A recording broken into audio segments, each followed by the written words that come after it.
एक गांव में एक गरीब किसान रहता था जिसका नाम रामू था। रामू मेहनती और ईमानदार था, पर उसकी गरीबी उसके जीवन को कठिन बना देती थी। उसके पास एक छोटी सी जमीन थी जिसमें वह खेती करता था, परंतु वह पर्याप्त अनाज उगाने में सफल नहीं हो पाता था। एक दिन रामू ने अपने खेतों में काम कर रहा था जब उसने देखा कि एक छोटी सी चींटी अपने से बड़े भोजन के टुकड़े को खींचने की कोशिश कर रही है। रामू ने थोड़ी देर तक उसे देखा और फिर उसकी मदद करने के लिए आगे बढ़ा, लेकिन चींटी ने उसे रोका और कहा, नहीं धन्यवाद, मुझे खुद ही इसे खींचने दो। रामू ने पूछा, तुम इतनी छोटी हो और ये टुकड़ा इतना बड़ा है, तुम इसे कैसे खींच पाओगी?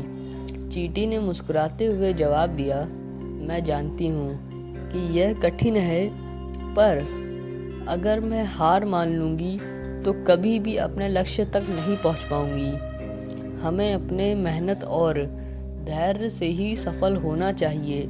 रामू को चींटी की बात ने गहरा प्रभाव डाला।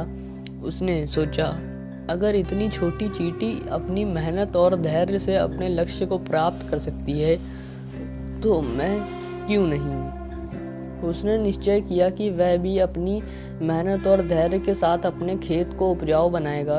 उसने अपनी ज़मीन की देखभाल करना शुरू किया और नई नई तकनीकों को अपनाने लगा।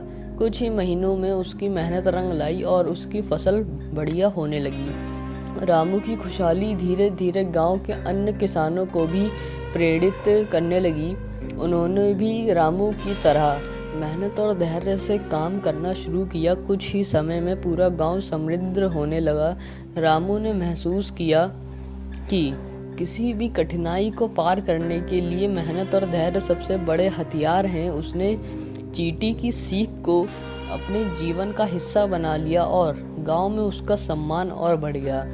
इस कहानी से हमें यह सीखने को मिलता है कि कठिनाइयों का सामना करने के लिए हमें हमेशा मेहनत और धैर्य बनाए रखना चाहिए। कभी भी हार नहीं माननी चाहिए, क्योंकि हमारी कोशिशें ही हमें सफलता तक पहुंचाती हैं।